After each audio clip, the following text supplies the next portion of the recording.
Yes, everyone, how we doing, and welcome to a new video. A video that, if you told me I'd be making at the start of the transfer window, I would not have believed you for a second.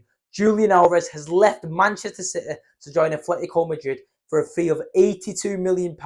He's gone. It's over. Alvarez's time at City's 2-year stint, it was over, and I'm absolutely gutted about it. He signed for City 2 seasons ago, £14 million we paid for him. It was exciting. A new young Argentinian striker. We're thinking, look, we've seen this story before, an Argentinian striker playing for City. I mean, before Julian joining us, Aguero had been singing his praises, saying how good he is, how excited he is to see him in a City shirt. They've even got the same celebration, and we're not going to see it anymore in a City shirt. I'm gutted. I can't explain the way I feel right now. 103 appearances for City, 36 goals, 18 assists. That's 54 goal contributions altogether. Wow, what a player. What a player. Now, look, the plan for this video is for me to mourn the loss of Julian Alvarez. As I said, not happy about it. Look at, why City let him go, the real reason behind him leaving. What do we do next? It's a big sum of money that's come in.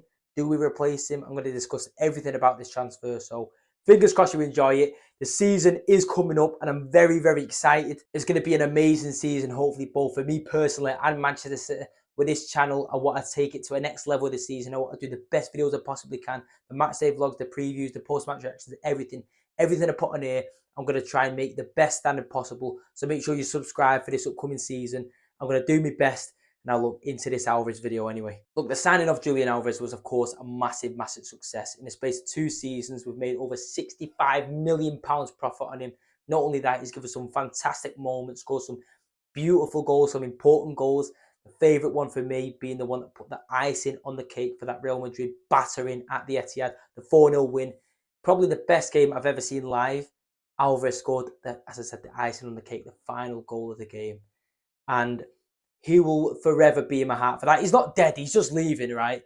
But it's still sad. I'm making it like he's dead, aren't I? But there are some individuals, some footballers out there that you just grow a love to, an attachment to. And Alvarez is definitely one of them, whether it be the way he plays football or his personality. He looks like a quiet lad. You can tell he gives 110% every time he's on the pitch. Tells he loves it. And I'm really, really going to miss him. I get the same feeling as I did from Leroy Sané. Certain players that we're going to look back on and think, wow, if he'd have just stayed longer, what could have been? Now, look, the reason he left is no secret. It was blatantly obvious, and it looked like it was going to happen over the past couple of weeks. Obviously, Alvarez has been away in France for the Olympics. Argentina have been knocked out in the quarterfinals, but it was looking like it was pending. He was flirting with different clubs. There were certain comments that he was making that looked a bit, all right, okay, what's going on here? The first part of the comments were about how he was unhappy with the game time he was getting at City, which really didn't make sense to me. In the Premier League last season, 36 out of 38 appearances. I mean, the stats I just read out before, 103 appearances in 2 seasons for City. Considering the way that Guardiola changes the team about, and you never, ever, ever know what the starting 11 is going to be for the next game, no matter who you play. 103 appearances in 2 seasons is remarkable. So the idea that he wasn't getting game time seems to be bizarre. I think the media, especially, we don't know what the Argentinian media is like. Obviously, he was speaking to the Argentinian press about all of this, and it was being fed back to Sky and Guardiola, who seemed like he really didn't like the comment. He didn't say anything per se about it, but you can tell by his body language and his answer, he just wasn't happy. Alvarez did end up responding about the Guardiola, semi-comments by saying, we don't think he said anything wrong.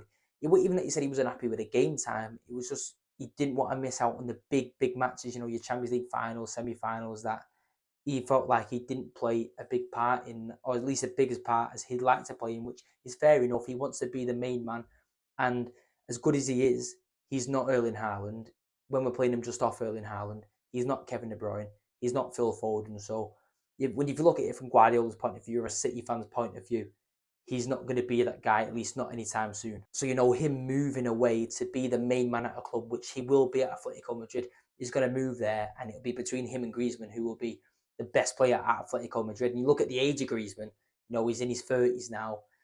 Alvarez, the torch is yours. Do you know what I'm saying? Griezmann, he has handed him the torch. The future's, it's Alvarez is over there in Madrid. So I understand him wanting to move to be the main man. Not only that, his family apparently didn't like the weather in Manchester, which, look, I've got a bone to pick with these South Americans that come to Manchester and complain about the weather. Even not just South Americans, anyone that moves to Manchester City. and complains about the weather. I've been hearing it for years and years and years, reports about Bernardo Silva. I'm sick of it. I'm sick of it, right? You know what you're getting yourself in for when you join City. You know what the weather's like in Manchester. You've not come to a place that you've never heard of before. England, especially Manchester, is well renowned for having shit weather. All right, it is one of the probably the only negative that you're going to have with joining City. There's two guarantees. You're going to win a lot of trophies and you're going to get pissed down with rain. All right? You've got to take the good with the bad. The fact that players every single season, foreign players, move to Manchester City, or United, I don't know, but I don't really deal with that stuff. They move to City and I hear they're unhappy with the weather. Their family doesn't like the weather. Deal with it. We live here day in, day out, and I always have done. You'll get used to it, all right? If Alvarez would have stayed another 6 or 7 seasons, it'd have been fine in the end. Come on. Anyway, look, we're moving on. Manchester's weather, let's put that aside. Anyway, I'm saying this as if it hasn't been beautiful outside for the past few weeks. It's been lovely, man. You've been in the Olympics, you've missed it. But anyway, what does life without Alvarez look like? For me, not that much different, not worlds apart anyway. And I'm not saying that to discredit him, but as I said before, he doesn't get in over Haaland, he doesn't get in over Foden, he doesn't get in over De Bruyne. But that doesn't mean he won't be missed. That doesn't mean he wasn't a very important squad player at City. He was reliable, he was consistent. You know, we have had injury troubles over the years. Last season specifically with Phil Foden, especially with De Bruyne and especially with Erling Haaland, who was the one constant last season who was always fit and ready and available? Julian Alvarez. I think we'll miss that. And as much as we are getting £82 million, and if you look at it from a business perspective, it is unbelievable business by City, and City has smashed it once again. But we're still we're no stronger without him. We're a lot weaker, in fact. Especially when you look at the teams around City, the other teams that are going to be challenging for the title. Your Arsenal mainly, because they're the team that's been right up our Arsenal the past 2 seasons. They're only getting stronger and we're getting weaker. Losing Alvarez is a big hit for us. It's a really, really big hit. He was a fantastic player, a serial winner. And we could end up losing Edison, as much as I hope we don't. That would be a big loss for us. We haven't made many serious signings. Savinho's coming, which I'm excited for, but none of us really know a lot about him. He wasn't even really a summer signing. We signed him before the summer window even started. We just knew he'd be joining us. It doesn't like we're going to make any signings. You know what I'm saying? The talk is that we're not going to be replacing Alvarez. We're just going to be playing a false 9. So we're getting weaker, and Arsenal are bringing in a top centre half, that Calafiori or whatever he's called. We don't need any defenders. I understand that, but you'd imagine they'll go in the market and get a striker, because that was the difference really between them winning the league and not last season. So am I saying that Alvarez leaving is going to be the difference between City not winning the title this season and winning it? No, because other players can step up. We've got players breaking through. Pre-season has shown us that exactly. But it is a little bit of a worrying sign that we're letting a player like Alvarez go and no intention to replace him. I can understand why some fans would panic. I mentioned before about Erling Haaland's injury record. What happens if he picks up another injury or two like he did last season, and we could end up spending months without him again? We're going to be, relying on a false 9 when we don't have a natural player to play in that position, no matter who we put there, whether it could be Foden, he can play there. De Bruyne could push higher, could play him there. Bernardo, we can play anywhere. Oscar Bob, Pep could mould him into being that type of player. He's still young. He's got plenty of time to learn and adapt. But no matter what we do, if Haaland wasn't fit to play, it's sort of shoehorning a player in that position, whereas we didn't have to shoehorn anything with Alvarez. He was there. He was the option. So it is a little bit worrying, but I understand why we're not going into the market to replace, because the strikers, the market for a good striker, it's so saturated. It's so expensive as well. I don't think there's anyone who can go out there logically and sign and get good value for money. Alvarez going for 80 million. As much as he's a top player, 80 million is a lot of money. I understand why City, might have looked at it and thought 65 million profit in 2 seasons. We can't turn it down. To summarise the point I've been trying to make, even though we've received a massive chunk of money from Atletico Madrid, I still think we won't go out there and reinvest it and, try and replace Alvarez. Trust the process. Oscar Bob, Phil Foden, whoever, Pep Guardiola, he always has a plan. And who better in charge? Who can you trust more than Pep? You know what I'm saying? We'll find a way. Alvarez or no Alvarez. And look, it's amusing, right? You're seeing a lot of Rivals fans very bitter about the price tag of Alvarez. I'm not sure why, because as I've said, he's a top player, and I think as much as 80 million is a lot of money for the way the market is today for strikers, it isn't absurd. You know what I'm saying? When Ivan Toney's been linked with £100 million moves and stuff like that, come on, 80 million for Alvarez.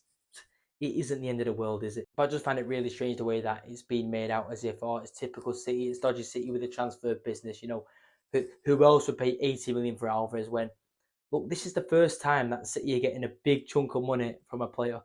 We've constantly sold players for 30, 40, 50 million, but we've never received a massive amount of money from a player the way that we are doing for Alvarez. No matter how good of a player they've been, Raheem Sterling was unbelievable when he left City. I know this final season wasn't his best, but look at the season prior to that. The season prior to that one, he was arguably the best winger in the Premier League, top 3 definitely, and we sold him for 50 million. It weren't worlds amount of money.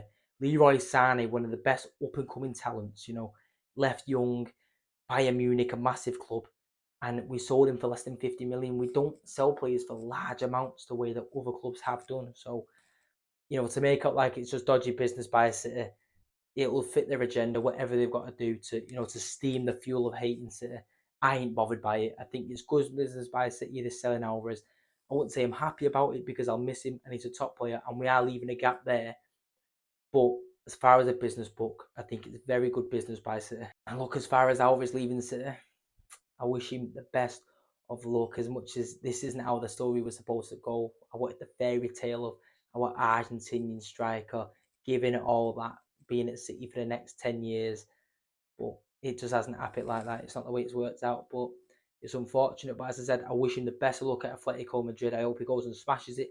Not when he's against us, however. But yeah, once a blue, always a blue. I'll always have a soft spot for Alvarez. Give us some beautiful memories over the the short years that he's been here. And yeah, let us know your thoughts and everything in the comments. The Alvarez deal, the reasons behind him leaving, the sum of money that we've got.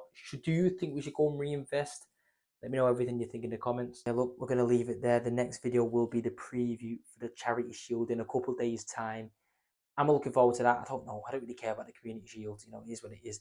The real stuff starts in a week's time against Chelsea.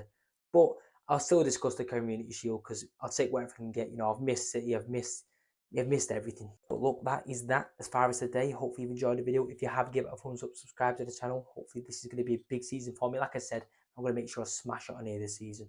Subscribe to the channel. Thank you for watching. And come on, sit and say, I'll miss you, Alvarez. Bye.